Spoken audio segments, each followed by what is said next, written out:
శ్రీ గురుభ్యో నమః. ప్రాక్ పశ్చిమములు అనే గ్రంథములోని అంశాలను చెప్పుకుంటూ ఉన్నాము. అందులో భాగంగా స్విట్జర్లాండు యాత్ర అనే అధ్యాయంలో మనము ఉన్నాము. మాస్టారు చెబుతూ ఉన్నారు 28/5/1972 ఆ తేదీలోకి మనము ప్రవేశిస్తూ ఉన్నాము. ఉదయము 6:30 గంటలకు స్నానాదికములు పూర్తి చేసుకొని 8:30కి వర్మ నేను అల్పాహారము సేవించితిమి. ఇజాబెల్ తన విద్యార్థినులు కొందరికి మరలా నాతో వ్యక్తిగత సమావేశము ఏర్పాటు చేసినది. ఒక్కొక్కరి దగ్గర పెద్ద మొత్తములను ఆమె ఈ సమావేశమును గూర్చి రహస్యముగా రుసుము వసూలు చేయుచున్నది. అయినను అనేక దేశముల విద్యార్థినులకు ఆధ్యాత్మిక సంసర్గము కలిగించు అవకాశమును పురస్కరించుకొని నేను అంగీకరించి తిని. ప్రతి విద్యార్థినిని విశ్వమానవత్వము ఆధ్యాత్మిక సోదరత్వమునకు అనుకూలము చేసి తిని. వారి హస్తరేఖలు జనన తేదీలు పరిశీలించి ఒక్కొక్కరికే వివాహాది విషయములను ఇల్లు తీర్చుకొనుటను జీవిత ప్రణాళికను గూర్చి వివరించి తిని. వారు నేను చెప్పిన అంశములను వ్రాసికొని భద్రపరచుకొనిరి. అందు అల్పసంఖ్యాకులకు విద్యార్థినులు స్వచ్ఛంద ప్రవర్తనము కలిగి శీలము చెడిన వారున్నారు. వారు నాతో తమకు జరిగిన పొరపాటులను గూర్చి చర్చించిరి. కొందరు కామజీవితము నీతి అను అంశముల విలువలను గూర్చి గర్భనిరోధక మాత్రలను ఉపయోగించుటను గూర్చి మంచి చెడ్డలను చర్చించిరి. వారికి అన్నియు వివరించి తమ జీవితమును గూర్చి బాధ్యతతోనూ విలువతోనూ పవిత్ర భావముతోనూ ఆలోచించుకొనవలసిన ఆవశ్యకతను నచ్చజెప్పి తిని. అప్పుడు గాని జీవిత ప్రణాళికను ఏర్పరచుకొనుటకు సాధ్యపడదని కూడా తెలిపి తిని. కామము అనగా సృష్టికర్మ నిర్వహించుచున్న ప్రకృతితో జీవులు సహకరించుటకై ఏర్పాటు చేయబడిన ఆకర్షణము తప్ప దానికి ప్రత్యేకమైన విలువ లేదని వివరించి తిని. మనము మానవులము అగుట వలన సృష్టికర్మ యొక్క పవిత్రతను నిలుపుటకై పాతివ్రత్యము ఏకపత్ని వ్రతము ముఖ్యము. కామమందలి అపవిత్రత దుష్కర్మ వాసనలలో కూడియున్న మనస్సునకు ఆనందముపై గల మలినమైన అభిప్రాయమే కానీ వేరేమియును కాదు.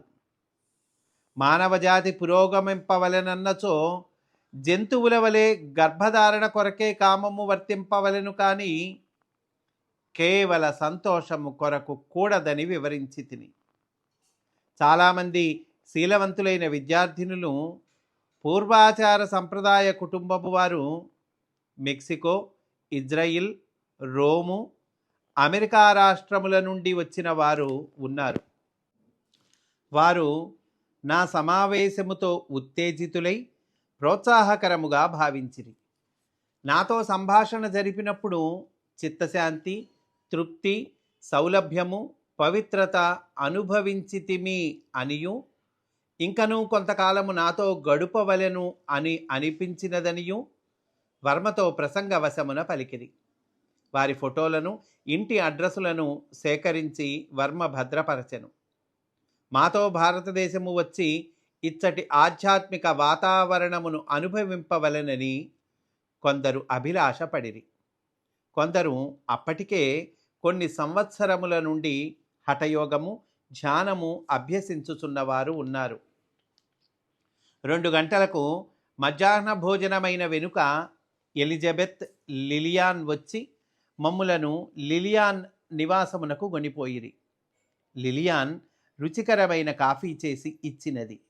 ఆనాడు ఆషాఢ పూర్ణిమ. కరోల్ సతీమణి ఒక టేపు రికార్డరు ఉపన్యాసమును తెచ్చి వినిపించినది. అంటే ఆల్రెడీ రికార్డ్ అయిన ఉపన్యాసాన్ని తెచ్చి వినిపించిందటండి. కరోల్ ఆవిడ గురించి మనం చెప్పుకున్నాం. అది పరమగురువు మౌర్య తన శిష్యుని కంఠధ్వనిలో స్వయముగా చేసిన ప్రసంగము.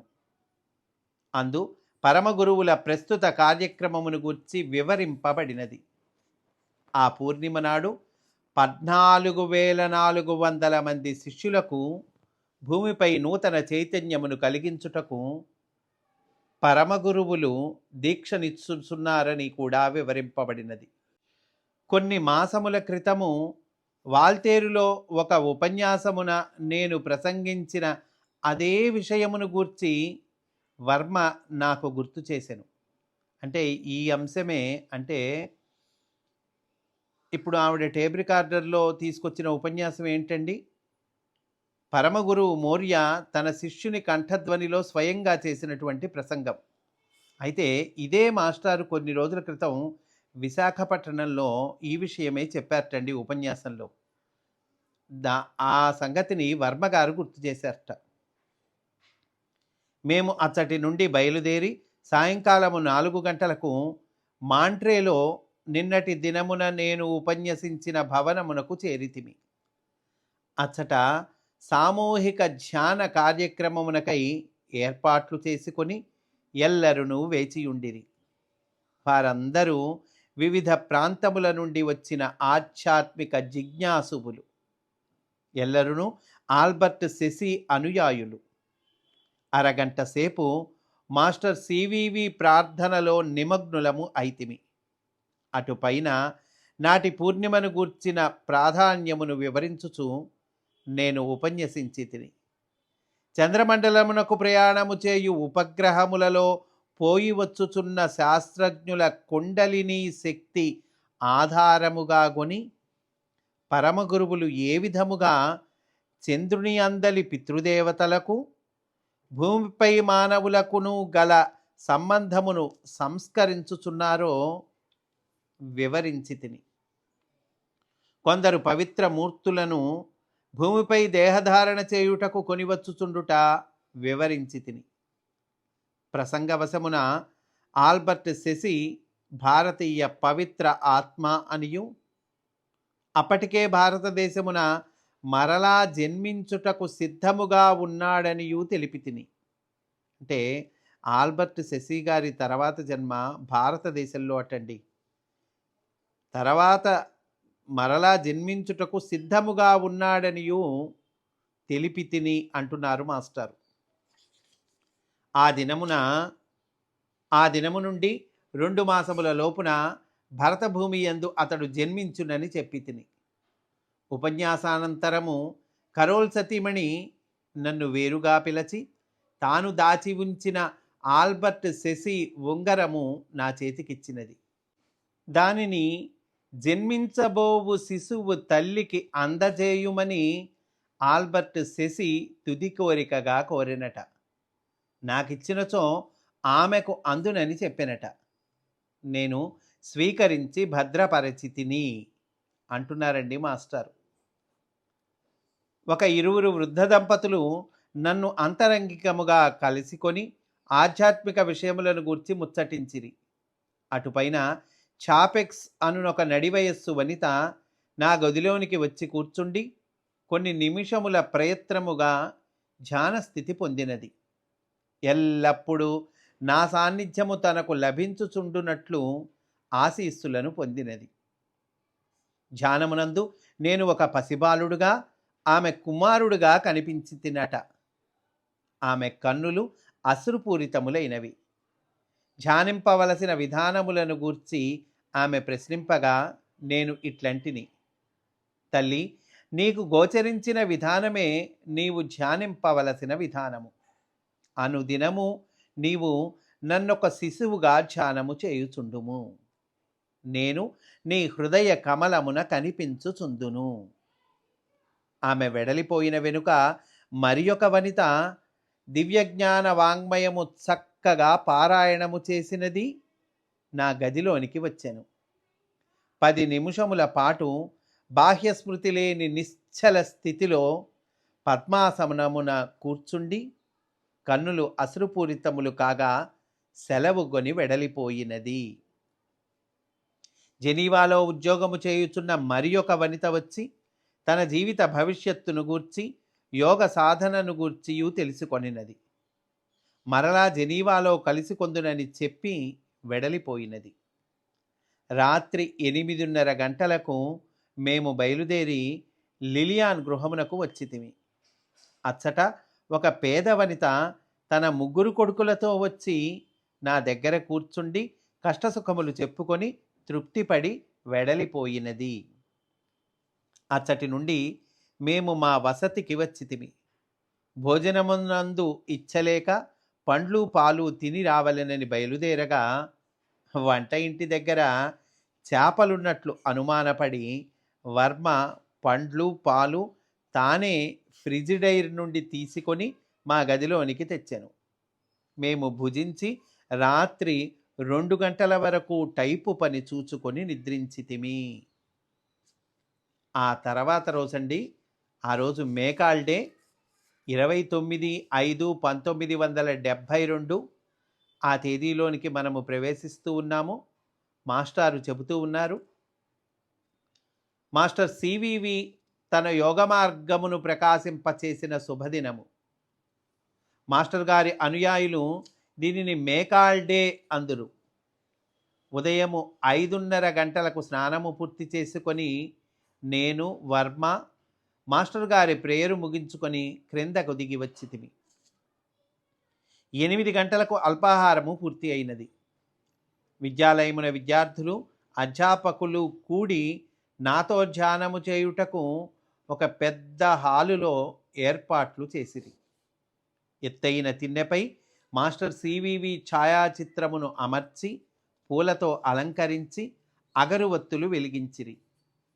వారి పూజాలంకరణ విధానము మైనపు ఒత్తులతో శిల్పమయములైన మైనపు ఒత్తుల సెమ్మెలతో విలక్షణముగా ఉన్నది. శాల అంతయు ప్రాణమయ తరంగములతో నిండినది. ప్రేయరు సమయమున అందరును నిశ్చల సమాధి నిమగ్నులై ఒక చల్లని వెలుగు తమ పైకి దిగివచ్చి స్పృశించుట గమనించిరి. కొందరు విద్యార్థినులు అధ్యాపకులు ధ్యానానంతరము ప్రత్యేకమైన ఇంటర్వ్యూలను పొందిరి. నేను వర్మ 9:30 గంటలకు బయలుదేరి లిలియాన్ గృహమునకు చేరుకొంటిమి. అక్కడ మాస్టరు గారి ప్రేయరు నిమిత్తమై వేచియున్న జన సమ్మర్ధముతో గృహాంగణము క్రిక్కిరిసి ఉన్నది. ఎత్తైన పీఠముపై మాస్టర్ గారి ఛాయాచిత్రము నుంచి షోడశోపచార నిత్య పూజ చేసి తిని చాలామంది టేపు రికార్డుతో పూజా విధానమును స్వీకరించిరి. మంచు లేక మొబ్బు లేక కరగించిన బంగారు రంగు నీరెండ గాజుగోడల నుండి లోపల ప్రవేశించుచుండగా వాతావరణము మనోహరముగా ఉన్నది. లోపల పెంచబడుతున్న పూల మొక్కలను పూజాపీఠము చుట్టూ అలంకరించిరి. పూజ ముగిసిన వెనుక క్రతువులు యజ్ఞములను గూర్చి ఉపన్యసింపుమనిరి. 40 నిమిషములు వారు కోరిన విషయములను వివరించి తిని అటు పైన 3 స్త్రీలు ప్రత్యేకముగా ఏకాంతము కోరి తమ కుటుంబ పరిస్థితులను కష్టసుఖములను చెప్పుకొని సలహాలు పొందిరి. అటుపైన వృద్ధ వైద్యుడొకడు ఏకాంతము కోరెను. అతడు తన భవిష్యత్తును గూర్చి వివిధ ప్రశ్నలు వేసి పరిష్కారములను పొందెను. ఆయన లిలియాన్ను వివాహము చేసుకొనవలెనని సన్నాహపడుచున్నాడు. వయస్సు 68 సంవత్సరములు. అతనికి 4 సంతానము. భార్యకును తనకును సరిపడుటలేదు. విడిపోవుటకు ఆమె అంగీకరించలేదు. ఆమెతో విడిపోవుట సాధ్యము కాదనియు ఈ వివాహము జరుగదనియు తెలిపి తిని యోగ మార్గమును అవలంబింపుమని ధ్యానమును అభ్యసింపుమని సలహా ఇచ్చి తిని నా సలహా అతనికి బొత్తిగా నచ్చకున్నను మంచివాడు కనుక మాటలతో నన్ను ఆదరించెను. మధ్యాహ్నము 2 గంటలకు లిలియాన్ గృహమున భోజనములు చేసుకొని కార్లలో ఆల్ప్స్ పర్వతమున యాత్రకు బయలుదేరితివి. దారిలో రైల్వే స్టేషను దగ్గర మాకై వేచియున్న ఒక సజ్జనుని కలిసి కొంటిమి. అతడు చాలా సంవత్సరముల నుండి నన్ను చూడవేచి ఉండెనట. అతడు ఆల్బర్ట్ సెసీకి ప్రధాన శిష్యులలో ఒకడు. అతని పేరు డాక్టర్ హేస్. జెనీవా అంతర్జాతీయ వైద్యాలయమునకు ప్రధాన పర్యవేక్షకుడు. ఆల్బర్ట్ సెసీ ద్వారా నా యోగ మార్గమును ఉపదేశమంది నిత్య ధ్యాన వాక్యముల ప్రణాళిక ప్రకారము ఉపాసించుచుండును. అతనితో కొంతసేపు ముచ్చటించి ఆల్ప్స్ పర్వతములలోనికి తరలితిమి అని అంటూ ఉన్నారండి మాస్టారు. ఇక్కడ మాస్టర్కి ఒక దివ్య దర్శనము జరిగిందండి. చాలా విశేషమైనటువంటి విషయం. ఏమిటా దివ్య దర్శనము అనేటువంటిది రేపటి రోజున మనము చెప్పుకుందాము అని సవినయంగా మనవి చేసుకుంటూ స్వస్తి. వాసుదేవ.